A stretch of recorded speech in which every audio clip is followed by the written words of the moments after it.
ಎದ್ದು ನಿಂತ ಅನಂತ ತಂಗಿಯ ಕಡೆ ಸಹಾನುಭೂತಿಯ ನೋಟ ಹರಿಸಿದ. ಆ ವ್ಯಕ್ತಿ ನೋವು ಅವನೆದೆಯನ್ನು ಹಿಂಡಿತು. ಸಾಮಾಜಿಕ ಪರಿಸ್ಥಿತಿ ಸರಿ ಹೋಗದೆ ಯಾವ ರೀತಿಯ ಸುಧಾರಣೆಯೂ ಸಾಧ್ಯವಿಲ್ಲ. ದೊಡ್ಡ ಕ್ರಾಂತಿಯಾಗಬೇಕು ಎಂದ್ಕೊಂಡ. ಖಾಲಿ ಸೀಸೆಯನ್ನು ಅವನ ಕೈಯಲ್ಲಿಟ್ಟು ಓರೆ ನೋಟದಿಂದ ಅವಳತ್ತ ನೋಡುತ್ತಾ ಓದುತ್ತಿರುವಂತೆ ನಟಿಸುತ್ತಿರುವ ಹುಡುಗರ ಬಳಿ ಹೋಗಿ ನಿಂತಳು. ಪ್ರಯತ್ನದಿಂದ ಉತ್ಸಾಹ ತುಂಬಿಕೊಂಡ್ಳು. ಮನೆಯ ಸುತ್ತ ನೋಟ ಹರಿಸಿದ್ಲು. ಈ 4-6 ಹುಡುಗರ ದಯೆಯಿಂದಲೇ ಈ ಬಾಡಿಗೆಯ ಮನೆಯಲ್ಲಿರೋದು ಸಾಧ್ಯವಾಗಿರೋದು. ಅವರ ಬಗ್ಗೆ ಉದಾಸೀನ ಬೇಡವೆಂದು ಸಮಾಧಾನದಿಂದ ಪಾಠ ಹೇಳಿ ಕಳಿಸಿದ್ಲು. ಎಲ್ಲ ಮುಗಿದ್ರೂ ಅನಂತ ಮನೆಗೆ ಬರಲಿಲ್ಲ. ತಿಳಿಸಾರು ಅನ್ನ ಊಟ ಮಾಡಿದ ಕೇಶವಯ್ಯ ಮಲಗಿಬಿಟ್ಟಿದ್ರು. ತಾಯಿ ಮಗಳಿಬ್ಬರು ಮಗನಿಗಾಗಿ ಕಾದರು. ಅವನೇನೋ ಕಡೆಗೆ ಮನೆಗೆ ಬಂದ. ಕೈಯಲ್ಲಿ ಖಾಲಿ ಬಾಟಲ್. ಔಷಧಿ ತರಲಿಲ್ವಾ? ಯಾವುದೋ ಹೊರಪಿನಲ್ಲಿ ಬಂದ ಅನಂತ ಪೆಚ್ಚಾದ. ದಿನಸಿ ಅಂಗಡಿಗಳಲ್ಲಿ ದುಡಿಯುವ ಕಾರ್ಮಿಕರ ಸಂಘಟನೆ ಎಂಬ ಬಗ್ಗೆ ಕೂಲಿ ರಾಮಪ್ಪನ ಜೊತೆಗೆ ಮಾತನಾಡುತ್ತಾ ಬಹಳ ಹೊತ್ತು ನಿಂತುಬಿಟ್ಟಿದ್ದ. ಇವನು ಹೋದಾಗ ಶಾಪ್ ಬಾಗಿಲು ಹಾಕಿತ್ತು. ಅವನು ಲೇಟಾದಾಗಲೇ ಸವಿತಾ ಇದನ್ನು ನಿರೀಕ್ಷಿಸಿದ್ಲು. ಎದ್ದು ಹೋಗಿ ಗೂಡಿನಲ್ಲಿದ್ದ ಮಾತ್ರೆಯನ್ನು ತಂದೆಗೆ ನುಂಗಿಸಿ ಒಂದು ತಟ್ಟೆ ಹಾಕಿದ್ಲು. ವೃತ ಕಾಲಹರಣ ಮಾಡೋದು ಅವಳಿಗೆ ಬೇಕಾಗಿರಲಿಲ್ಲ. ಬಡ್ಸು ಬಾಮ, ಎಲ್ಲರಿಗಿಂತ ಮೊದಲು ತಾನೇ ತಟ್ಟೆಯ ಮುಂದೆ ಕೂತ್ಲು. ಗಬಗಬನೆ 1-2 ತುತ್ತು ತಿಂದು ಶಾಸ್ತ್ರ ಮಾಡಿ ಎದ್ಬಿಟ್ಲು. ಇದೆಂತ ಊಟ ಮಾಡಾಟ, ಎಲ್ಲದರಲ್ಲೂ ಆತ್ರ. ಊಟನಾದರೂ ನಿಧಾನವಾಗಿ ಮಾಡು.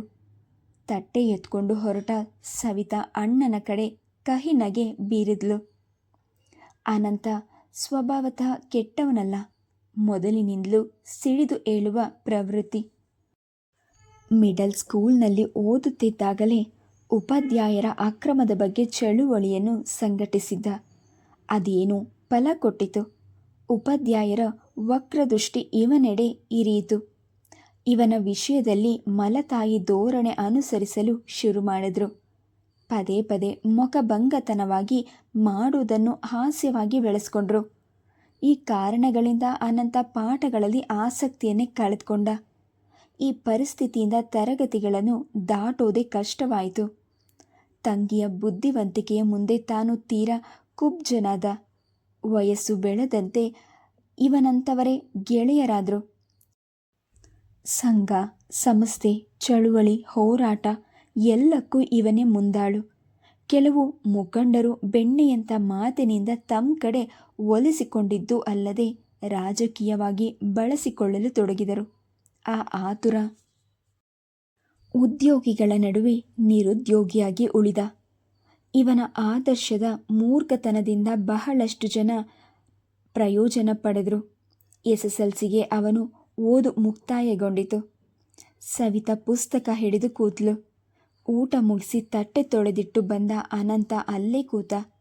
ಅನಸೂಯಮ್ಮ ಮಗನ ಎದುರಿನಲ್ಲಿ ಬಂದು ಕೂತರು. ಎಂದಿನ ಕೊರತೆ ಶುರುವಾಗುತ್ತದೆ ಎಂದುಕೊಂಡ ಅನಂತ ಎಲ್ಲಾದರೂ ಕೆಲಸ ಹುಡ್ಕೋ. ನಿಮ್ಮ ಅಪ್ಪ 4-6 ದಿನದಿಂದ ಮಲಗಿಬಿಟ್ಟಿದ್ದಾರೆ. ಅವಳು ಪರದಾಡೋದನ್ನು ಕಣ್ಣಲ್ಲಿ ನೋಡೋಕ್ಕೆ ಸಾಧ್ಯವಿಲ್ಲ.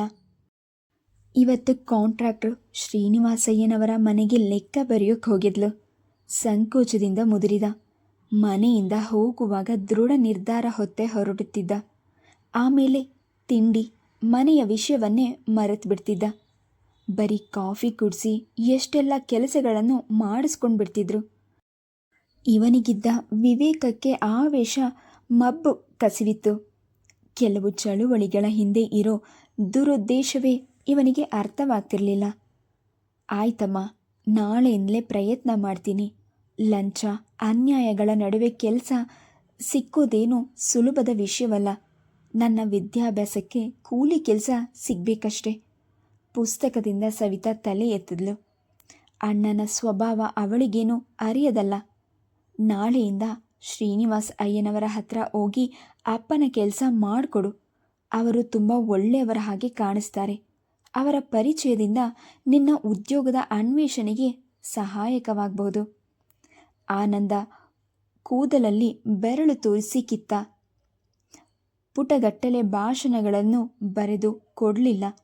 ಸ್ಟೇಜ್ ಮೇಲೆ ಹತ್ತಿ ಆಯಾಸವಿಲ್ಲದೆ ಗಂಟೆಗಟ್ಟಲೆ ಭಾಷಣ ಬಿಗಿಯಲ್ಲ. ಕಂಠ ಎದುರಿಸಿ ಘೋಷಣೆ ಕೂಗಬಲ್ಲ. ಇನ್ನು ಲೆಕ್ಕ. ತಂಗಿನ ಕಂಡ್ರೆ ಅವನಿಗೆ ಅಭಿಮಾನದ ಜೊತೆ ಭಯವೂ ಇತ್ತು. ಅದಕ್ಕೆ ಒಂದೆರಡು ಕಾರಣಗಳು ಬಲ್ಲ. ಬಹಳಷ್ಟು ಅವಳು ಹುಡುಗರಿಗೆ ಪಾಠ ಹೇಳಿ ಬಂದ ಹಣವನ್ನು ನೇರವಾಗಿ ಬಾಡಿಗೆಯ ಮನೆಯ ಮಾಲೀಕರಿಗೆ ತಲುಪಿಸುತ್ತಿದ್ಲು. ಇಲ್ಲದಿದ್ದರೆ ಇದುವರೆಗೂ ಫುಟ್ಪಾತ್ ಮೇಲೆ ನಿಲ್ಲಬೇಕಾಗ್ತಿತ್ತು. ಕೇಶವಯ್ಯನವರು ವಲಸೆಯಿಂದ PUCಯಲ್ಲಿ ರ್ಯಾಂಕ್ ಬಂದಿದ್ದರಿಂದ ಸ್ಕಾಲರ್ಶಿಪ್ ಸಿಗ್ತಿತ್ತು. ಅದರಲ್ಲಿ ಅಷ್ಟಿಷ್ಟು ಮಿಕ್ಕಿಸಿ ಮನೆಗೆ ಖರ್ಚು ಮಾಡ್ತಿದ್ಲು. ಇನ್ನು ಲಾಯರ್ ಶಂಭುನಾಥ್ ಕೊಡೋ ಹಣವು ಮನೆಯ ಖರ್ಚಿಗೆ ಸರಿ ಹೋಗ್ತಿತ್ತು. ಇಷ್ಟೆಲ್ಲ ಬವಣೆಗಳ ಮಧ್ಯೆ ಚಿನ್ನದ ಪುತ್ಥಳಿಯಂತೆ ಶೋಭಿಸುತ್ತಿದ್ಲು. ಎದ್ದು ಬಂದ ತಂಗಿಯ ಪಕ್ಕ ಕೂತ. ಯಾರಾದರೂ ಹೆಮ್ಮೆ ಪಡುವಂಥ ತಂಗಿ.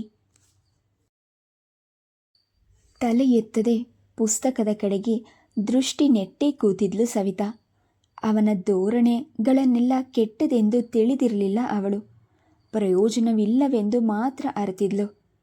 ಸವಿತಾ ಮೆಲ್ಲನೆ ತಲೆ ಎತ್ತಿದ್ಲು. ಕಣ್ಣಲ್ಲೇ ನಕ್ಕಳು. ಏನು ಎನ್ನುವಂತೆ ಕಣ್ಣಲ್ಲೇ ಪ್ರಶ್ನಿಸಿದ್ಲು. ಏನು ಮಾಡು ಅಂತೀಯ? ಸಿಟ್ಟೆದ್ದು ಕುಳಿತಿದ್ಲು. ಕೋಪದಿಂದ ಅವಳ ಮುಖ ಕೆಂಪಾಗಿತ್ತು. ಜಗಳ ಆಡಿ ರೇಗಾಡಿ ಕಿರಿಕಿರಿ ಮಾಡಿ ಸೋತು ಹೋಗಿದ್ಲು. ಪುನಃ ಅದೇ ಪುನರಾವರ್ತನೆ. ಮೊದಲು ನಿನ್ನ ಚಳುವಳಿ ಸಂಘರ್ಷಣೆಗಳನ್ನು ಕಟ್ಟಿಟ್ಟು ಕೆಲಸ ಹುಡುಕು. ಹೊಟ್ಟೆ ತುಂಬಿದ್ರೆ ಬೇರೆಲ್ಲ ಯೋಚಿಸ್ಬೋದು. ಅಟ್ಟ ಹಾರೋದನ್ನು ಬೆಟ್ಟ ಹಾರಲಾರ. ಮನೆಗೆ ಪ್ರಯೋಜನವಿಲ್ಲದ ಮನುಷ್ಯ ದೇಶಕ್ಕೆ ಪ್ರಯೋಜನಕ್ಕೆ ಬರ್ತಾನ? ಅದೆಲ್ಲ ಕೈಯಲ್ಲಿ ಆಗದವರು ಮಾಡೋ ಭಾಷಣ. ಅವಳ ಬಾಯಲ್ಲಿ ಮಾತುಗಳು ಪಟಾಕಿಯಂತೆ ಸಿಡಿದವು. ಅವನ ಮುಖ ನೋಡಿ ಪುನಃ ಅವಳೇ ಹೇಳಿದ್ಲು. ವಿದ್ಯಾಭ್ಯಾಸ ಸಾಲದು, ಕೆಲಸ ಸಿಕ್ಕಲ್ಲ ಅಂತಾನೆ ನಿನ್ನ ಪೇಚಾಟ. ನೀನು ಆದರ್ಶವಾದಿ. ಯಾವ ಕೆಲಸ ಮಾಡಿದ್ರೂ ತಪ್ಪಿಲ್ಲ. ಹೇಗೂ ಟೈಪಿಂಗು ಕಲ್ತಿದೆಯಲ್ಲ, ಜಾಬ್ ಟೈಪಿಂಗ್ನ ಅಂತ ಸರಿಯಾದ ಕಡೆ ಕೊಡೋದು. ಸಂಪಾದನೆ ಜಾಸ್ತಿ ಆಗದಿದ್ರೂ ದಿನ ದುಡೋದಕ್ಕೆ ಒಂದು ಕೆಲಸ ಆಗುತ್ತೆ. ಹೇಗೂ ಪಾಡ್ಪಟ್ಟು ಒಂದು ಸೆಕೆಂಡ್ ಹ್ಯಾಂಡ್ ಟೈಪ್ರೈಟರ್ ಕೊಂಡ್ಕೊಂಡ್ರೆ ಆಗತ್ತೆ. ದೊಡ್ಡ ಭಾಷಣವನ್ನೇ ಬಿಗಿದ್ಲು. ಗಲ್ಲಕ್ಕೆ ಕೈ ಕೊಟ್ಟು ಕೂತಿದ್ದ ಅನಂತನ ಮುಖದ ಮೇಲೆ ಹೆಮ್ಮೆಯ ನಗು ತುಳುಕಿತು. ಸವಿ ಸವಿ ತಂಗಿಯ ಕೆನ್ನೆಯನ್ನು ಸವರಿದ. ಅವಳ ಮೇಲಿನ ಅಭಿಮಾನ ಎಂದು ಕಡಿಮೆಯಾಗುವ ಸಾಧ್ಯತೆಯೇ ಇರಲಿಲ್ಲ. ಸವರಿದ ಅಣ್ಣನ ಕೈ ಹಿಡ್ಕೊಂಡು ಸವಿತಾ, ಹೋಲ್ಡೋನ್, ಮಾತನಾಡಬೇಡ, ಕಾರ್ಯತ ಮಾಡೋದೇ ಮುಖ್ಯ ಎಂದು ಅವಳ ಮೂಗು ಹಿಂಡಿ ಎದ್ದು ಹೋದ. ಅವನು ಹೋದ ಕಡೆನೇ ನೋಡಿದ ಸವಿತಾ ಮುಖ ಹಿಗ್ಗಿಸಿ ತಲೆ ಆಡಿಸಿ ಪ್ರಯೋಜನ ಇಲ್ಲವೆಂಬಂತೆ ಹಣೆ ಕಟ್ಟಿಕೊಂಡ್ಳು ಮೃದುವಾಗಿ. ಯೋಚನೆಗಳನ್ನು ಪಕ್ಕಕ್ಕೆ ತಳ್ಳಿ ವ್ಯಾಸಂಗದ ಮೇಲೆ ಮನಸ್ಸನ್ನು ಕೇಂದ್ರೀಕರಿಸಲು ಅವಳಿಗೆ ಬಹಳ ವೇಳೆಯೇ ಇಡಿಸಿತು. ಪುಸ್ತಕ ಹಿಡಿದೇ ನಿದ್ದೆ ಮಾಡಿಬಿಟ್ಲು. ಅನಸೂಯಮ್ಮ ಮರುಕದಿಂದ ಮಗಳ ಕಡೆ ನೋಡಿ ಪುಸ್ತಕ ತೆಗೆದಿಟ್ಟು ಲೈಟ್ ಆರಿಸಿ ಮಲಗಿದ್ರು. ಮದುವೆಯಾದಾಗಿನಿಂದ ಚಿಂತೆಯಲ್ಲೇ ಹಣ್ಣಾಗಿದ್ರು ಎಂದು ನಿರಾಳವಾಗಿ ನಿದ್ರಿಸಿರಲಿಲ್ಲ. ಇಂದಿಗೂ ಅವರ ಚಿಂತೆಗಳಿಗೆ ಮುಪ್ಪು ಬಂದಿರಲಿಲ್ಲ. ದಿನ ದಿನಕ್ಕೂ ಪ್ರಜ್ವಲಿಸುತ್ತಿದ್ದವು. ಆ ಶಾಖಕ್ಕೆ ಹಣ್ಣಾಗಿ ಹೋಗಿದ್ರು. ಹುಟ್ಟಿದ ಮನೆಯಲ್ಲೂ ಅಂತಹ ಶ್ರೀಮಂತಿಕೆ ಇರಲಿಲ್ಲ. ಸಂಸಾರದ ಮೇಲೆ ಅಭಿಮಾನವಿಟ್ಟ ಅವರ ತಂದೆ ಹೇಗೋ ಗಳಿಸಿ ಊಟ ಉಡುಪಿಗೆ ಪರದಾಡದಂತೆ ಸಾಕಿದ್ರು. 3 ಜನ ಹೆಣ್ಮಕ್ಳು. ಸದ್ಯ ಮನೆಯಿಂದ ಹೊರಗೋದ್ರೆ ಸಾಕಪ್ಪ ಎಂದಿದ್ದ ಅವರ ಇನ್ನೆಂಥ ಗಂಡನನ್ನು ಹುಡುಕಿಯಾರು? ಮೂಗು ಮುಖ ನೇರವಾಗಿ ಗಂಡಸಂತೆ ಕಾಣುತ್ತಿದ್ದ ಕೇಶವಯ್ಯನಿಗೆ ಗಂಟಾಕಿ ಕೈ ತೊಳ್ಕೊಂಡ್ರು. ಆಗ ಇವರು ದೊಡ್ಡ ಕಾಂಟ್ರಾಕ್ಟರ್ದಾರರಲ್ಲೇ ಕೆಲಸಕ್ಕಿದ್ರು. ಬರುವ ಸಂಬಳದಲ್ಲಿ ಸುಮಾರಾದ ಜೀವನ ನಡೆಸಬಹುದಾಗಿತ್ತು. ಸಂಸಾರಕ್ಕೆ ಹೋದ ಅರೆ ತಿಂಗಳಲ್ಲಿ ಕೆಲಸ ಬಿಟ್ಟು ಮನೆಯಲ್ಲೇ ಕೂತರು. ದಕ್ಷ, ಪ್ರಾಮಾಣಿಕ, ಎಲ್ಲ ಸರಿ. ಪ್ರತಿಯೊಂದರಲ್ಲೂ ನಿಧಾನವೇ. 9 ಗಂಟೆಗೆ ಕೆಲಸಕ್ಕೆ ಹೊರಡಬೇಕಾದ್ರೆ ಅನಸೂಯಮ್ಮ 5 ಗಂಟೆಗೆ ಎಬ್ಬಿಸಿದ್ರೆ ಹಾಸಿಗೆಯಿಂದ ಮೇಲೆದ್ದು ಕರಾಗ್ರೆ ವಸತಿ ಎಂದು ಶುರು ಮಾಡಿದ್ರು. ಅಂದರೆ ಸುಮಾರು 15 ನಿಮಿಷಗಳಾದರೂ ಆಗ್ತಿತ್ತು. ಅಂಗೈಗಳನ್ನು ಉಜ್ಜಿ ಉಜ್ಜಿ ನೋಡಿ ಗೊಣಗಾಡಿ ಪುನಃ ಅನಸೂಯಮ್ಮ ಅವಸರಿಸಬೇಕು. ಸ್ಥಾನಕ್ಕೆ ಹೋದರು ಅಂದರೆ ಮುಗಿದೇ ಹೋಯಿತು. ಬಾಯಿಂದ ಬಂದ ಮಂತ್ರಗಳನ್ನು ಗೊಣಗಿಕೊಳ್ಳುತ್ತಾ ಒಂದೊಂದು ಚೊಂಬು ಎತ್ತಿ ಮೈ ಮೇಲೆ ಸುರಿದುಕೊಳ್ತಿದ್ರು. ಪಕ್ಕದ ಮನೆ ಗಡಿಯಾರ 8 ಹೊಡೆದಿದ್ದನ್ನು ಕೇಳಿ ಅವರು ಬಚ್ಚಲು ಬಾಗಿಲಲ್ಲಿ ನಿಂತು 8 ಗಂಟೆ ಆಗೋಯ್ತು, ಯಾವಾಗ ನೀವು ಹೋಗೋದು ಎಂದಾಗಲೇ ಸ್ನಾನ ಬೇಗ ಮುಗಿಸಿ ಹೊರಬರೋದು. ಆ ಪುಟ್ಟ ಮನೆಯಲ್ಲಿ ಒಂದು ಕಡೆ 2 ದೇವರ ಫೋಟೋಗಳನ್ನು ತಗಲಿ ಹಾಕಿ 2 ನೀಲಾಂಜನ ಇಟ್ಟಿರ್ತಿದ್ರು. ಹೆಂಡತಿನೇ ಬತ್ತಿ ಎಣ್ಣೆ ಹಾಕಿ ಸರಿ ಮಾಡಿದ್ರು ಸಾವಧಾನವಾಗಿ ಕಡ್ಡಿಗೇರಿ ದೀಪ ಹಚ್ಚಬೇಕಾದ್ರೆ 4-6 ನಿಮಿಷಗಳೇ ಬೇಕಾಗ್ತಿದ್ದವು. ಅವರಿಗೆ ಎಷ್ಟು ಮಂತ್ರ ಬರುತ್ತೋ ಇಲ್ವೋ ಪಠಿಸಲೇಬೇಕು. ಶ್ಲೋಕಂ ನಿಧಾನ ಶುರು ಮಾಡಿದ್ರೆ ಲಕ್ಷ್ಮಿ, ಸರಸ್ವತಿ, ವಿಷ್ಣು ಮಿಕ್ಕೆಲ್ಲ ಸ್ತೋತ್ರಗಳನ್ನು ಹೇಳಿ ಮುಗಿಸೋದ್ರಲ್ಲಿ 9 ಗಂಟೆಯೇ ಆಗಿಬಿಡ್ತಿತ್ತು. ನಸನಸ ಎನ್ನುತ್ತಲೇ ಅನಸೂಯಮ್ಮ ತಿಂಡಿ ತಟ್ಟೆ ತಂದಿಡಬೇಕು. ಇವರು ನಿಧಾನವಾಗಿಯೇ ತಿಂದು ಮನೆ ಬಿಡಬೇಕು. ನಿರ್ದಿಷ್ಟ ಸ್ಥಳಕ್ಕೆ 12 ಗಂಟೆಗೆ ಕಮ್ಮಿ ತಲುಪಿದ್ದೇ ಇಲ್ಲ. ಅಲ್ಲಿ ರೇಗಾಟ, ಗೊಣಗಾಟ, ಚೀಮಾರಿ, ಇದು ದಿನನಿತ್ಯದ ರಾಮಾಯಣ. ಕಡೆಗೆ ಬೇಸತ್ತು ಅವರು ಬೇಡವೆಂದೇ ಬಿಟ್ರು ನೇರವಾಗಿ ಮನೆಗೆ ಬಂದ್ಬಿಡ್ತಿದ್ರು. ಹೊಸದಾಗಿ ಸಂಸಾರಕ್ಕೆ ಬಂದಿದ್ದ ಅನಸೂಯಮ್ಮನಿಗೆ ಗಂಡ ಕೆಲಸ ಕಳ್ಕೊಂಡು ಬಂದು ಮನೆಯಲ್ಲಿ ಕೂತಾಗ ದಿಕ್ಕು ತೋಚದಂತಾಯಿತು. ಗೊಳು ಎನ್ನುತ್ತಲೇ ತಂದೆಯ ಮನೆಗೆ ಹೋದರು. ಅವರು ಅಲ್ಲಲ್ಲಿ ಹೋಗಿ ಕಾಂಟ್ರಾಕ್ಟ್ಗಳ ಕಾಲು ಹಿಡಿದು ಕೆಲಸಕ್ಕೆ ಸೇರಿಸಿದ್ರು. ಬೆಂಗಳೂರಿನಲ್ಲಿದ್ದ ಹೆಚ್ಚು ಕಡಿಮೆ ದೊಡ್ಡ ಚಿಕ್ಕ ಎಲ್ಲ ಕಾಂಟ್ರಾಕ್ಟರ್ ಬಳಿಯೂ ಕೆಲಸ ಮಾಡಿದರು. 4-6 ವರ್ಷಗಳ ಮೇಲೆ ಯಾರ ಹತ್ತಿರವೂ ನಿಂತಿರಲಿಲ್ಲ. ಇವರ ಪ್ರಾಮಾಣಿಕತೆಯನ್ನು ನೋಡೇ ಅವರು ಇವರಿಂದ ಎಷ್ಟೋ ವರ್ಷಗಳವರೆಗೂ ಕೆಲಸ ಮಾಡಿಸ್ಕೊಂಡಿದ್ರು. ಪೆದ್ದಾಗಿ ಮನೆಯಲ್ಲಿತ್ಕೊಂಡಿದ್ದು ಅನಸೂಯಮ್ಮ ಇಂತಹ ಗಂಡನನ್ನು ಕಟ್ಕೊಂಡ ಮೇಲೆ ಜಾಣೆಯಾದರು. ತರೋ ಸಂಬಳದಲ್ಲಿಯೇ ನಾಜೂಕಾಗಿ ಸಂಸಾರ ಮಾಡಿದ್ರು. ಅವರ ಪುಣ್ಯಕ್ಕೆ 4-6 ಮಕ್ಕಳಾಗಲಿಲ್ಲ. ಮುಚ್ಚಿಟ್ಟೆಯಾಗೆ 2 ಮಕ್ಕಳಾದವು. ಅವರನ್ನು ದೊಡ್ಡವರನ್ನಾಗಿ ಮಾಡುವಲ್ಲಿ ಅವರು ಅಸಾಧ್ಯ ಪಾಡ್ಪಟ್ಟಿದ್ರು. ಕಡೆಗೆ ಮಗನ ಧೋರಣೆ ನೋಡಿ ಕುಸಿದು ಕುಳಿತರು. ಧೈರ್ಯಗೆಟ್ಟರು. ಆಶಾ ಕಿರಣವಾಗಿ ನಿಂತಳು ಸವಿತಾ. ಭಾನುವಾರವೆಂದು ಸ್ವಲ್ಪ ನಿಧಾನವಾಗಿ ಎದ್ಲು. ಅಷ್ಟಿಷ್ಟು ಬಟ್ಟೆ ಒಗಿಬೇಕಾಗಿತ್ತು. ಜಮುನಾ ಬರುವಳಿದ್ಲು. ಮ್ಯಾಥ್ಸ್ ಪ್ರಾಬ್ಲಮ್ ಬಿಡಿಸುವಲ್ಲಿ ಸಹಾಯ ಮಾಡಬೇಕಿತ್ತು. ಅಷ್ಟಿಷ್ಟು ಅಡಿಗೆಗೂ ಸಹಾಯ. ಅಮ್ಮ ಅಪ್ಪ ಹೇಗಿದ್ದಾರೆ ಎನ್ನುತ್ತಲೇ ಮೇಲಕ್ಕೆದ್ಲು. ಬೆಡ್ಶೀಟನ್ನು ಜಾಡಿಸಿ ಕೊಡವಿ ಹಾಸಿಗೆಯನ್ನು ಸುತ್ತಿಟ್ಟು ಬಚ್ಚಲು ಮನೆ ಕಡೆಗೆ ನಡೆದ್ಲು. ಅವಳಿಗೆ ಸ್ವಲ್ಪ ಬುದ್ಧಿ ಬಂದಾಗಿನಿಂದ ಇಲ್ಲೇ ವಾಸ. ಅಕ್ಕಪಕ್ಕದ ಮನೆಗಳಿರುವ ಜನರು ಆಗಾಗ ಬದಲಾಗ್ತಿದ್ರು. ಇವರು ಮಾತ್ರ ಈ ಮನೆ ಬಿಡುವ ಮೂರ್ಖತನ ಮಾಡಲಿಲ್ಲ. ಇವರು ಕೊಡೋ ಸ್ವಲ್ಪ ಬಾಡಿಗೆಗೆ ಬೆಂಗಳೂರಿನಲ್ಲಿ ಇಂಥ ಮನೆ ಸಿಗೋದೆಂದರೆ ಪವಾಡವೇ. ಮನೆಯವರು ಬಾಡಿಗೆಯನ್ನು 1-2 ಸಲ 50 ರೂಪಾಯಿಗಳಷ್ಟು ಜಾಸ್ತಿ ಮಾಡಿದ್ರು. ಮನೆ ಬಿಡುವಂತೆ ತೊಂದರೆ ಮಾಡಿರಲಿಲ್ಲ. ಈ ಸಂಸಾರದ ಮೇಲೆ ಅವರಿಗೂ ಕರುಣೆಯೇ. ಜ್ವರವೇನೂ ಇಲ್ಲ. ಉದಾಸೀನವಾಗಿಯೇ ಆಡಿದಂತಿತ್ತು. ಜೀವನದಲ್ಲಿ ಬಹಳಷ್ಟು ರೋಸ್ ಹೋಗಿದ್ರು. ಮಗಳಿಗಾಗಿ 1 ಲೋಟ ಕಾಫಿ ತಂದಿಟ್ರು. ಅವಳು ಮುಖ ತೊಳೆದು ಬರುವಷ್ಟರಲ್ಲಿ ಗೋಡೆಗೆ ಒರಗಿ ಕೂತ ಸವಿತಾ ಲೋಟನ ಕೈಗೆ ತೆಗೆದುಕೊಂಡು ಅನಂತಣ್ಣ ಕುಡಿದ್ನಾ ಎನ್ನುವಂತೆ ತಲೆ ಆಡಿಸಿದ್ರು ಅನಸೂಯಮ್ಮ. ಒಂದಷ್ಟು ಕೀರೆ ಸೊಪ್ಪನ್ನು ಮುಂದೆ ಹಾಕ್ಕೊಂಡು ಸೋಸತೊಡಗಿದ್ರು. ಪ್ಯಾಂಟ್ ಏರಿಸುತ್ತಿದ್ದ ಮಗನ ಕಡೆ ವಾರೆಗಣ್ಣಿನಿಂದ ನೋಡಿ ನಿಟ್ಟುಸಿರುಬಿಟ್ರು. ಮನೆ ಬಿಟ್ಟ ಮೇಲೆ ಅವನಿಗೆ ಮನೆ ಕಡೆ ಯೋಚನೆ ಇರೋಲ್ಲ. ಇವನಿಂದ ಏನು ನಿರೀಕ್ಷಿಸೋದು? ವಯಸ್ಸಿಗೆ ಬಂದ ಹುಡುಗಿಗೆ ಮದುವೆ ಮಾಡಬೇಡ್ವಾ? ಎಷ್ಟು ದಿನ ಅವಳ ಕೈಯಲ್ಲಿ ದುಡಿಸ್ಕೊಳ್ಳೋದು? ಚಂಡಮಾರುತಕ್ಕೆ ಸಿಕ್ಕ ಅಲೆಯಂತೆ ಪ್ರಕ್ಷುಬ್ಧವಾಯಿತು ಅವರ ಮನಸ್ಥಿತಿ. ನೀನಿವತ್ತೆಲ್ಲೂ ಹೋಗಬೇಡ, ಕೂತ್ ಕಡೆಯಿಂದಲೇ ಹೇಳಿದ್ಲು ಸವಿತಾ. ಅಲ್ಲಿ ಇಲ್ಲಿ ಹೋಗಿ ಕೂಗಾಡಿ ಕೈ ಕಾಲು ಮುರಿಸ್ಕೊಂಡು ಬರೋದು ಅವಳಿಗೆ ಇಷ್ಟವಿಲ್ಲ, ಸಾಧ್ಯವೇ ಇಲ್ಲ. ಚೆಂಗಪ್ಪ ಟೆಕ್ಸ್ಟೈಲ್ಸ್ನ ಕಾರ್ಮಿಕರು ಇವತ್ತಿನಿಂದ ಮುಷ್ಕರ ನಡೆಸ್ತಾರೆ. ಅವರಿಗೆ ಬೆಂಬಲ ಸೂಚಿಸೋಕೆ ಹೋಗಲೇಬೇಕು. ನಮ್ಮ ಸಂಘದ ಎಲ್ಲ ಮೆಂಬರ್ಗಳು ಹಾಜರಾಗಿರ್ತಾರೆ. ಇವನಿಗೆ ಇಷ್ಟು ಹೇಳಿದ್ರೂ ಬುದ್ಧಿ ಬರೋದಿಲ್ಲವೆನಿಸಿತು ಸವಿತಾಳಿಗೆ. ಇವನಿಗೆ ಮದುವೆ ಮಾಡಿದ್ರೆ ಸರಿ ಹೋಗ್ತಾನಾ? ಅವಳ ಯೋಚನೆಗೆ ಅವಳಿಗೆ ನಗು ಬಂತು. ಅವನ ಊಟ ಬಟ್ಟೆಗಳಿಗೆ ಪರದಾಡಬೇಕಾಗಿದೆ. ಇನ್ನು ಆ ಪುಣ್ಯಾತ್ಗಿತ್ತಿ ಯಾವ ಸುಖ ಸೋರೋಗ್ಬೇಕು? ಅವನು ಮನೆಯಿಂದ ಹೊರಗೆ ಹೋದು ಎಷ್ಟೋ ಹೊತ್ತಿನವರೆಗೂ ಸವಿತಾ ಹಾಗೇ ಕೂತಿದ್ಲು.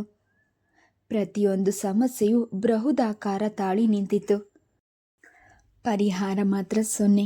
ಮೈ ಕೊಡವಿಕೊಂಡ ಮೇಲೆ ಎದ್ದೇಳು, ತಾಯಿ ಏನೋ ಹೇಳಲು ಬಯಸುವಂತೆ ಕಂಡಿತು. ಅನಂತನಿಗೆ ಮದುವೆ ಮಾಡಿದ್ರೆ ಸರಿ ಹೋಗ್ತಾನೇನೋ ಅನುಮಾನಿಸುತ್ತಲೇ ಆಡಿದ್ರು.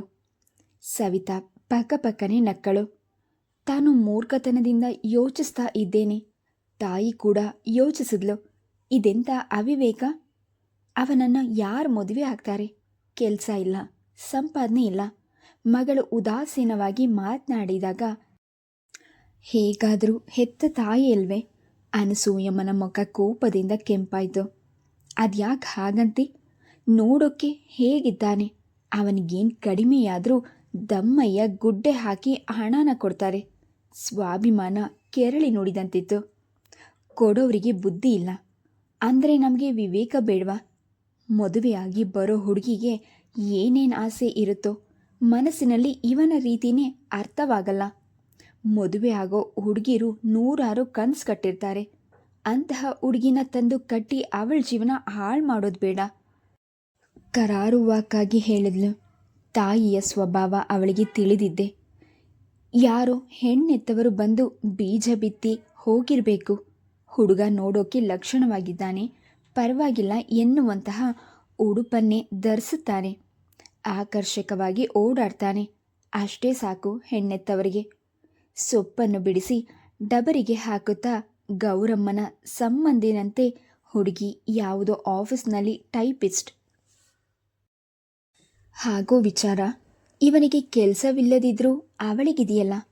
ಯಾರಾದರೂ ತಲೆ ಚಚ್ಕೊಳ್ಳಿ, ಜವಾಬ್ದಾರಿ ಅರಿಯೋವರೆಗೂ ಅವನಿಗೆ ಮದುವೆ ಬೇಡ. ಇನ್ನು ಆ ವಿಷಯ ಅಷ್ಟಕ್ಕೆ ಸಾಕು ಅಂತ ಎದ್ದು ಹೋದ್ಲು. 1-2 ಬಾರಿ ಅವಳ ಮದುವೆಯನ್ನು ಪ್ರಸ್ತಾಪಿಸಿದಾಗಲೂ ನೇರವಾಗಿ ಹೀಗೆ ಹೇಳಿದ್ಲು. ಮಲಗಿದ್ದ ಕೇಶವಯ್ಯನವರು ಅತ್ತಿತ್ತ ಮಿಸುಕಾಡಿದ್ರು. ದಾವಂತು ಪಟ್ಕೊಂಡು ಅನಸೂಯಮ್ಮ ಎದ್ದು ಹೋಗಲಿಲ್ಲ. ಕೂತು ತಮ್ಮ ಕೆಲಸದಲ್ಲಿ ಮಗ್ನರಾಗಿದ್ರು. ಬಟ್ಟೆಗಳನ್ನು ಒಗೆದು ಹರವಿದ್ಲು.